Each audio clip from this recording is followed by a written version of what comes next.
नमस्कार मंडळी, कसे आहात आपण सगळे? मजेत ना? चला तर सुरुवात करूयात ठरले तर मगच्या आजच्या भागाला.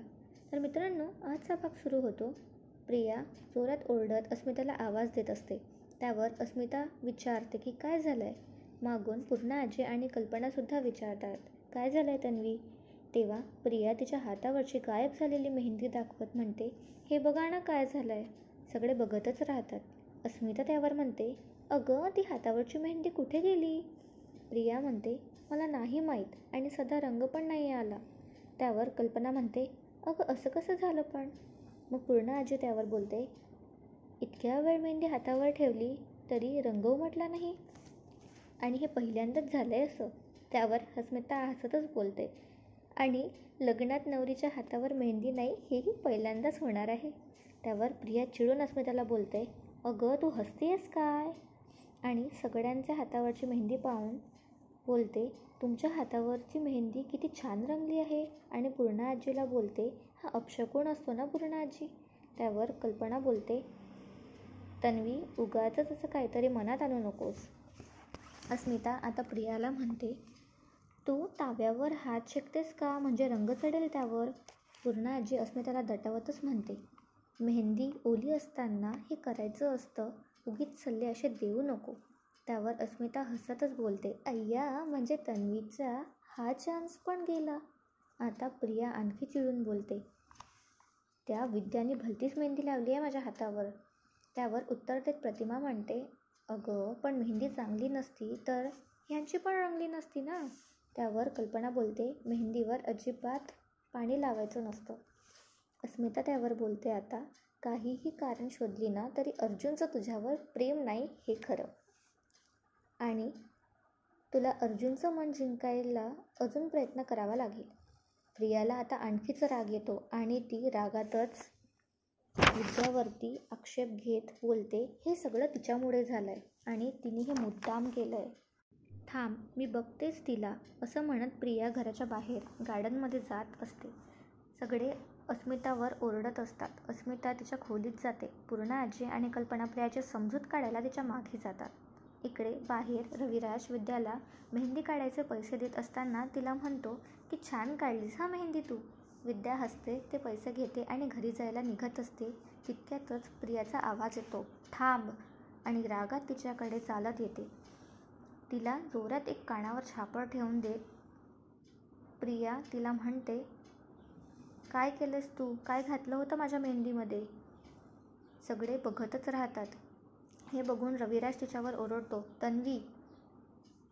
त्यानंतर प्रिया विद्याला विचारते, काय घातलं होतं मेहंदीत? विद्या घाबरत म्हणते, काहीही नाही. कल्पना तिला समजावत म्हणते, तन्वी शांत हो. प्रिया त्यावर बोलते, कशी शांत हो मी मामी? या मुलीमुळे माझ्या लग्नात अपशकुन झाला आहे. त्यावर रविराज प्रियावर ओरडून बोलतो, अगं तर ही काय वागण्याची पद्धत झाली का?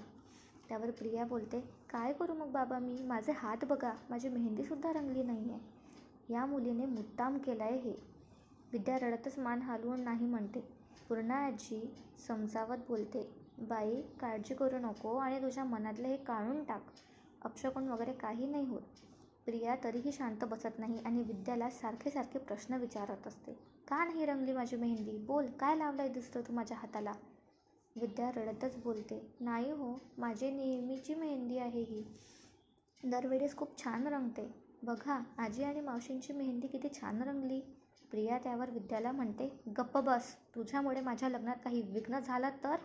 प्रियाचा शब्द पूर्ण व्हायच्या आधीच रविराज प्रियाला म्हणतो, बस तू चल आत. प्रिया म्हणते, नाही बाबा नाही. आणि विद्याला ती अशी म्हणत असते, परत परत विचारत असते, खरं सांग, हे तुला सायलीने करायला लावलं ना? विद्या म्हणते, नाही हो, तिने असं काहीच सांगितलं नाही मला.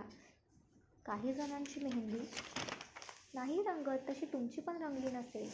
आता प्रिया विद्याला परत एक जोरात कानाखाली मारते आणि बोलते, माझ्याशी उद्धट बोलू नको. आता प्रिया विद्याला परत एक जोरात कानाखाली मारते आणि बोलते, माझ्याशी उद्धट बोलू नको आणि लायकीत राहा. सगळे तिच्याकडे बघतच राहतात. तिच्याकडून रविराजने दिलेले पैसे परत घेत प्रिया म्हणते, दे, एक दमडीसुद्धा मिळणार नाही तुला. रविराज म्हणतो, तन्वी पैसे परत कर, तुला तिचे पैसे घेण्याचा अधिकार नाही. तिने काम केलंय ना, तिचा मोबदला तिला मिळायलाच हवा, दे तिचे पैसे परत. प्रिया म्हणते, बाबा मी देणार नाही. नाही बाबा. रविराज परत बोलतो, दे पैसे परत. आता कल्पनाच ते पैसे प्रियाच्या हातून घेते आणि म्हणते, तन्वी हे पैसे दे. असं म्हणत ती विद्याच्या हाती ते पैसे ठेवते आणि तिला म्हणते, हे घे पैसे आणि इथून निघ.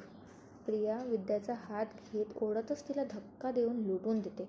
कल्पना तिला उचलायला जाते. सगळे तिच्याकडे रागाने बघत असतात. रविराज चिडतच तिला म्हणतो, मला उगाचच सगळ्यांसमोर हात उचलायला लावू नकोस.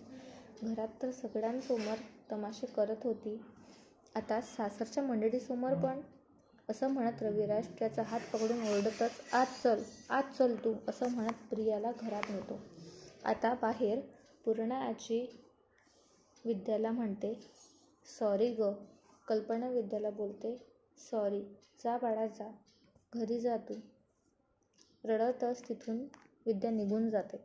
आता पूर्णा आजी कल्पनाला म्हणते, कल्पना, तन्वी एरवी इतकी आपल्याला जीव लावते, पण तिने तिच्या रागावर आता ताबा ठेवायला हवा. त्यावर कल्पना म्हणते, शिकेल होती पूर्णाई आणि तिची मेहंदी रंगली नाही ना, म्हणून ती इतकी रिॲक्ट झाली आहे. तिला त्याचा धक्का बसलाय. आता इकडे विद्या सायलीकडे गेलेली असते आणि ती रडत असते. तिच्या गालावरचा निशाण बघून सायली कोमलकडे बघून म्हणते, अगं काय राक्षसी वागणं आहे हे. मेहंदी रंगली नाही म्हणून कोणी थोबाडीत मारतं का? त्यावर कोमल म्हणते, आणि धक्का मारून हाकलत असं कोण करतं? त्यावर रडतच विद्या बोलते की त्यांच्या बाबांनी मला पैसे दिले होते, ते सुद्धा तन्वी मॅडमने काढून घेतले. त्यावर सायली मध्ये म्हणते, म्हणजे तुला तुझ्या मेहनतीचे पैसे सुद्धा मिळाले नाही? त्यावर विद्या बोलते की मिळाले, नंतर कल्पनाताईंनी ते आणून दिले. त्यावर कोमल बोलते की इतक्या खालच्या थरावर फक्त प्रियाच जाऊ शकते. आणि सायली त्यावर बोलते, आतापर्यंत आपण तिचं वागणं सहन केलंय, पण आता तिच्या पापाचा घडा भरत आलाय. मी शांत होते तोपर्यंत तिचं वागणं मी खपवून घेतलं, पण आता तिला वरचढ नाही ठरवू देणार मी. इकडे सुभेदारांच्या घरी अर्जुन आपल्या जखमी झालेल्या हाताकडे पाहून बोलतो, माझ्या हातावर दुसरं कोणाचंही नाव कधीच लिहिलं जाणार नाही मिसेस सायली. मी मरेपर्यंत फक्त तुमच्यावर प्रेम करत राहणार, फक्त तुमच्यावर. आणि त्याला सगळं जुनं आठवत असतं. त्या जुन्या आठवणीत अर्जुन रमलेला असतो. सोबतच त्याला पूर्णा आजीचं दिलेलं वचनही आठवतं आणि तो शांत होतो. इकडे सायली रात्रीच्या वेळी सुभेदाराच्या घराच्या बाहेर अर्जुनशी बोलायला येते. तिला तिच्या गृहप्रवेशाचे क्षण आठवत असतात आणि ती रडायला लागते. सायली आठवणीत रमलेली असताना तिला प्रतिमा आत्याची आणि बाकी सगळ्यांसोबत घालवलेल्या क्षणांची आठवण होत असते. इतक्यात ती दारासमोर येत उभी राहते आणि समोर जाते. तिकडे प्रिया तिच्या हाताकडे बघत घराबाहेर येते आणि मनात बोलते की तू माझी झोप उडवली आहे सायली, पण मी तुला जिंकू देणार नाही. सुभेदाराचा वैभव जे माझ्या हाती लागणार आहे ते मी सोडू देणार नाही. इकडे सायली मागच्या रस्त्याने येते आणि खिडकीकडे बघत असते. तिथे पडलेली शिडी ती उचलते आणि त्यावर चढू लागते. खिडकीतून ती अर्जुनच्या खोलीत शिरण्याचा प्रयत्न करत असते आणि अर्जुनला पाहून ती हसत त्याला आवाज देते, अहो बोला ना, किती दिवसांनी दिसताय तुम्ही मला. तुमच्याकडे बघतच राहावंसं वाटतंय, पण माझ्याकडे आता जास्त वेळ नाही आहे. मी येण्याआधी तुमच्याकडे थोडं महत्त्वाचं बोलायचं होतं. पण अर्जुन पाठ फिरून बसलेला असतो. ती पुढे म्हणते, मला माहीत आहे तुम्ही पूर्णा आजीच्या तब्येतीमुळे मनाविरुद्ध जाऊन प्रियाशी लग्न करण्याचं वचन दिलं, पण आता पूर्णा आजीच्या जीवावरचा धोकाही टळला आहे आणि आता आपल्याला एकत्र येण्यापासून कोणीही अडवू शकत नाही. इतक्यातच प्रियाची नजर शिडीवर पडते. इकडे सायली अर्जुनशी बोलत असते की तुमचं लग्न मी प्रियाशी होऊ देणार नाही आणि आपल्याला एकत्र येण्यापासून कोणीही थांबवू शकत नाही. आपण नवरा बायको आहोत आणि नेहमीच नवरा बायको राहू. मी पुन्हा तुमच्याशी लग्न करणार आणि या वेळेला घरातल्या सगळ्यांच्या साक्षीनं आपण लग्न करू आणि मग आपल्या नात्यांवर कोणीही शंका घेणार नाही. मला या सगळ्यात तुमची साथ हवी आहे. तुम्ही देणार ना मला साथ? इकडे असं दाखवत असतात की अर्जुनच्या डोळे लागलेले असतात आणि सायली सतत त्याला आवाज देत असते, म्हणत असते, बोला ना, तुम्ही काहीच तर बोलत नाही. इकडे प्रिया बाहेर येते आणि तिचं लक्ष सायलीकडे जातं. तिला प्रचंड राग आलेला असतो.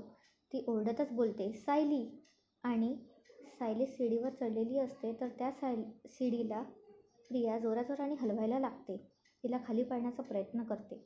खाली गादी असल्यामुळे सायली त्या गादीवर जाऊन पडते. आता प्रिया सायलीला बोलते की तू हद्द केलीस आणि माझ्या नवऱ्याच्या खोलीत शिरण्याचा प्रयत्न केला आहेस, ते सुद्धा असं चोरून रात्रीच्या वेळेला. सायली थांबते, उठून उभी राहते. प्रिया इकडे म्हणते आता पोलिसाला बोलावते मी.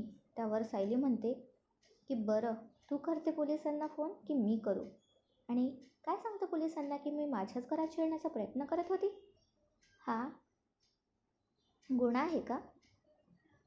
त्यावर प्रिया बोलते की तुला लाज कशी वाटत नाही गं? तुला इथून हाकलून दिलं आहे ना, तरी परत परत काय येतेस? आणि तुला काय वाटतं असं करून तू माझं आणि अर्जुनचं लग्न मोडू शकणार? त्यावर सायली म्हणते की आवाज कमी कर, माझ्या घरचे झोपलेले असतील आणि तुझ्या अशा वागण्यामुळे त्यांना त्रास होईल, ते मला चालणार नाही. त्यावर प्रिया बोलते कुठली जवळची माणसं गं? विसरता सुभेदारांना. आणि अर्जुनजवळ तर जाण्याचा प्रयत्न जर तू केलास तर माझ्या इतकं वाईट कोणी नसेल. त्यावर सायली बोलते एक मिनिट बघू तुझा हात. काय गं, मेहंदी काढली होती ना? कुठे आहे? रंगली नाही का? मग ज्याच्या नावाची मेहंदी तू काढली होतीस त्याचं तुझ्यावर तर प्रेमच नाही आहे. आणि माझी मेहंदी बघ, अशी म्हणत सायली तिचे हात प्रियाला दाखवत असते. त्यावर प्रिया बोलते की मी तुला सांगितलं ना की तुझं आणि अर्जुनचा काहीही संबंध नाही, असा बोट दाखवत प्रिया सायलीला म्हणत असते. तसंच सायली तिचा हात मुरगळत तिला म्हणते तू कोण आहेस गं आमचा संबंध ठरवणारी? खरं प्रेम कितीही लपवलं ना तर ते लपत नाही आणि तुझा दुष्टपणा जसा लपणार पण नाही. प्रिया, सुभेदार तुझी सगळी नाटकं चालवून घेत आहे कारण तू रविराज काकांची आणि प्रतिमा आत्याची मुलगी आहे. पण मी तुझं खरं रूप या सगळ्यांसमोर आणण्याशिवाय राहणार नाही. प्रिया त्यावर बोलते की माझा हात सोड सायली. सायली काही हात सोडत नाही आणि म्हणते की याच हाताने तू विद्याला मारलं होतं ना, तिचा काय दोष होता गं? तुझा कर्म होता हा, ती तिचं काम करत होती. प्रिया, मी तुला दाखवून देते हां की तुझं यांच्याशी लग्न होणारच नाही, हे मला दाखवायचं पण होतं. मला तुझ्यासारखं क्रूर वागता येत नाही प्रिया, पण तुला पण कळायला हवं की तुझ्यासारखं वागल्यावर किती त्रास होतो. तुला चांगल्या माणसांची भाषा कळत नाही. मला पाहिजे तिथे हात.